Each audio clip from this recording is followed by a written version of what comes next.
Our story kicks off with this super notorious criminal, Frank Morris, who was on his way to Alcatraz, this super high-security prison. Alcatraz was built on an island in the middle of the ocean, and get this, no prisoner had ever escaped from there. But Frank, he was literally famous for breaking out of jails. He'd busted out of tons of prisons before, but escaping Alcatraz, no one had even dreamed of doing that, let alone actually pulling it off. Right after he got to the prison, Frank got a super thorough search, and then he was sent straight to his cell, where he was basically supposed to live out the rest of his days. The next day at breakfast, Frank met this old prisoner named Litmus, who, get this, had a rat as his pet.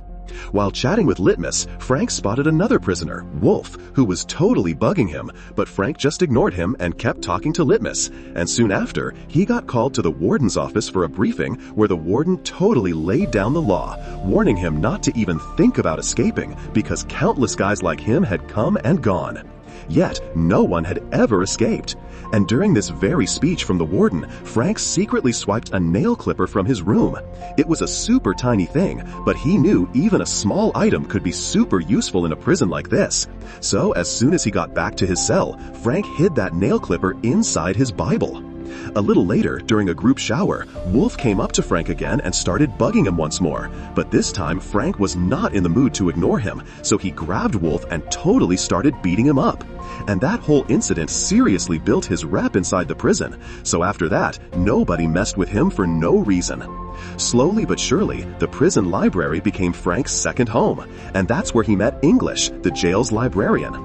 English had also been slapped with a life sentence at Alcatraz, which meant he'd totally given up any hope of ever getting out and had just thrown himself into books instead. Turns out, both English and Frank were super into history books, which is how they ended up becoming really good friends. Around this time, Frank also met a prisoner named Doc, who was this incredible artist and basically spent most of his time painting. Doc totally believed that anyone could go crazy in a dangerous prison like Alcatraz, and his painting habit was pretty much the only thing keeping his mind sane so far. That same evening, a guard told Frank about a carpentry job that even paid 15 cents an hour. But troubles were about to seriously ramp up for Frank, and one day when all the prisoners were outside their cells, Wolf came back again, but this time he had a weapon he planned to attack Frank with. Luckily, Doc warned Frank just in the nick of time, and Frank managed to block the attack using his jacket. So a fight totally broke out between Wolf and Frank, and when the guards tried to break them up, Wolf even attacked a guard. After that, both of them got sent straight to D-block solitary confinement. In solitary confinement, a prisoner was kept all alone.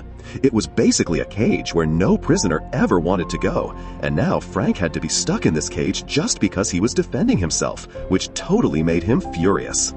After spending 2 weeks in that cage, when Frank finally got out, Litmus sent him a welcome note through his pet rat to cheer him up.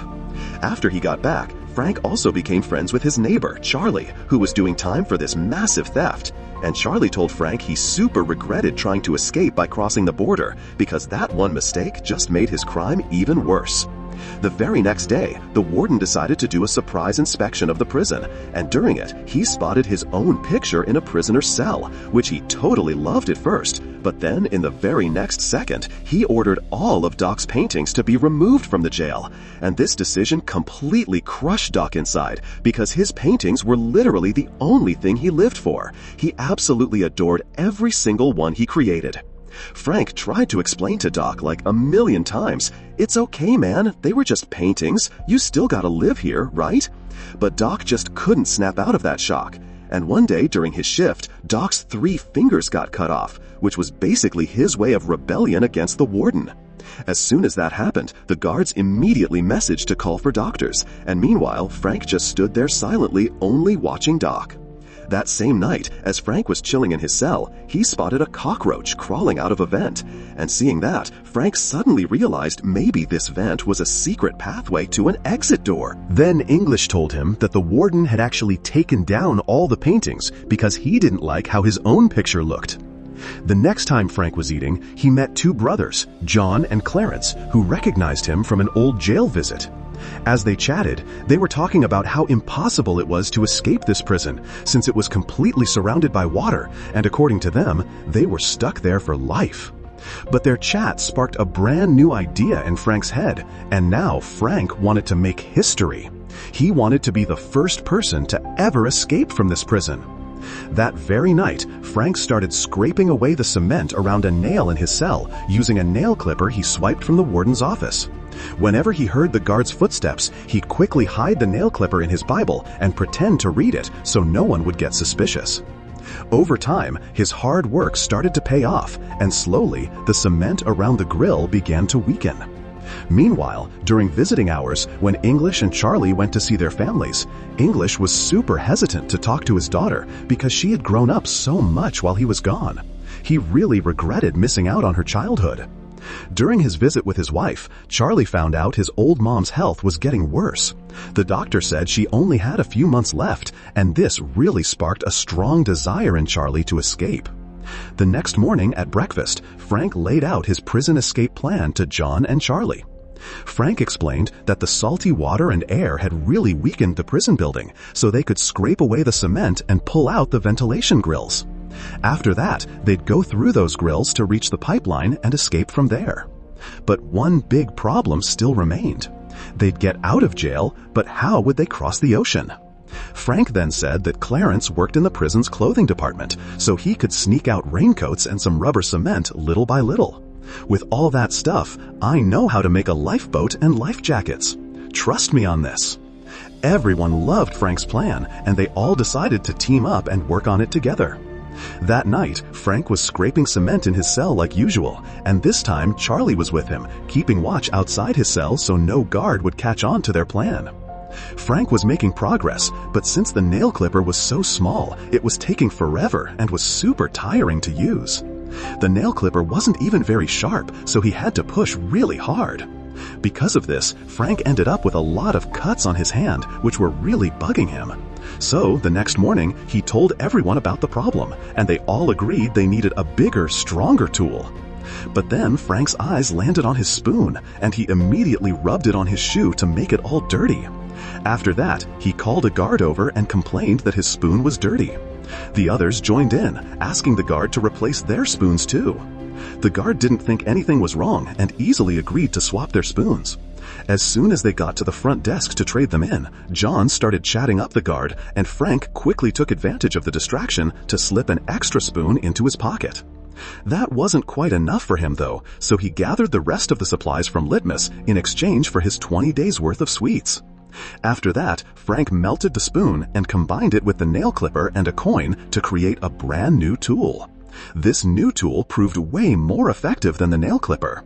That very night, as Frank was rapidly scraping away cement, a guard showed up. Charlie didn't spot him, but luckily our English stepped in and distracted the guard. This gave Charlie just enough time to loudly punch the jail bars, alerting Frank. As soon as he got the signal, Frank instantly hid all his gear. They got away that time, but Frank realized he couldn't fully trust Charlie. Over the next few days, Frank figured out that screws were also tightened inside those grills, and they'd need a new tool to open them.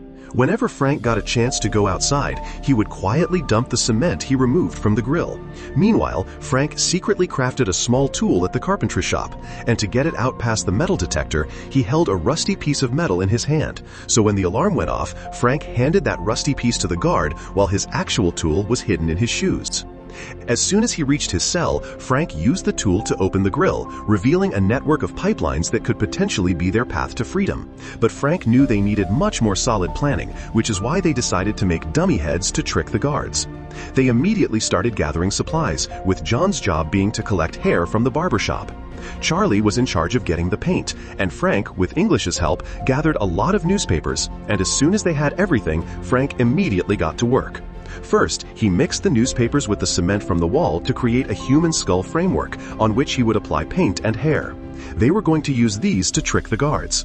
To strengthen their plan, Charlie made fake grills that looked just like the real ones, which they planned to put in place of the actual grills when they escaped, so no guard would notice they were missing. One night, Frank decided to go up alone, using the dummy head and fake grill, but after climbing through the pipeline, Frank saw an iron door. He couldn't get through alone, and at that very moment, a guard was making rounds of all the cells. When he reached Frank's cell, he became suspicious. But despite that, they somehow managed to avoid detection, though now they understood that their plan needed some changes. The next morning, Frank and Charlie discussed the previous night's incident, and by then, John and Clarence had also made their own dummy heads, after which everyone decided to move forward with this plan. That same night, John and Charlie went back to the iron door, and with each other's help, they reached it, and as soon as they grabbed it, they realized they could cut through this door, but they would need quite advanced tools for it. The next day, during music class, Charlie spotted an old fan, and as soon as he saw it, he thought they could use it as a tool, so he traded all his share of sweets with litmus for it. To get the fan out of the class, Charlie put it in an instrument box, which allowed them to easily sneak it out. As soon as Frank got his hands on that fan, he immediately started turning it into a tool, after which they went back to that iron door, and this time, with the help of their new tool, they cut through the door. Meanwhile, they made quite a bit of noise, and the sound even reached the guards, but the guards, without thinking much, ignored it. Frank and his friends now had a path clear, after which they decided to escape from the world's most secure prison on Tuesday night. But on Tuesday morning, during breakfast, Frank placed a flower on the table in memory of Doc. The warden immediately noticed it and, reminding Frank of the prison rules, crushed the flower. Litmus was the most enraged by the warden's behavior, but just as he lunged forward to attack the warden, he suddenly suffered a heart attack and collapsed. A little while later, the warden suddenly searched Frank's cell and found nothing, which made him very angry, and in his rage, he ordered Frank's cell to be changed. Meanwhile, Wolf had also been released from solitary confinement and was now fully ready to attack Frank again. But just as he lunged forward to attack, English intercepted him. That night, Frank, John, Charlie, and Clarence decided to meet in the pipes. But then, at the last minute, Charlie got very scared and decided not to be part of the plan. But the other three were moving forward exactly according to their plan. And meanwhile, Charlie's dream of freedom was slipping away right before his eyes. Meanwhile, crossing that door, Frank and the others had reached the roof, where they had to avoid the searchlights. Meanwhile, Charlie finally made up his mind to escape the prison, after which he rushed through the pipeline to that iron door. But now, he couldn't get past that door alone, which meant he had lost his chance at freedom because of his fear. On the other hand, dodging the searchlights, Frank, John, and Clarence reached the prison wall. They checked if anyone was around, and then they quietly climbed over the wall and got out of prison. The three of them then crossed the road and made it all the way to the seashore. They knew exactly what each person had to do, and all three were working quickly and quietly. They quickly started inflating the raft by blowing air into it with their mouths, which was super hard, but they pulled it off to save their lives, and now they slipped into the ocean, ready to escape the confines of Alcatraz forever. The next morning, when the guards came for their rounds, everything seemed totally normal at first, and then they noticed Frank was still asleep. The moment they pulled the sheet off Frank's face, their jaws dropped, because something happened today that they never in a million years saw coming. News quickly spread throughout the entire prison that some inmates had escaped. Frank had placed a fake head in his bed instead of his own. The guards immediately sounded the alarm, and soon they realized two more prisoners were also gone. Soon, a massive search for the three of them began. They used boats and even helicopters to try and find them. But even with all that, there was no sign of Frank, John, or Clarence. And now, some of the police thought maybe the three of them had drowned in the ocean.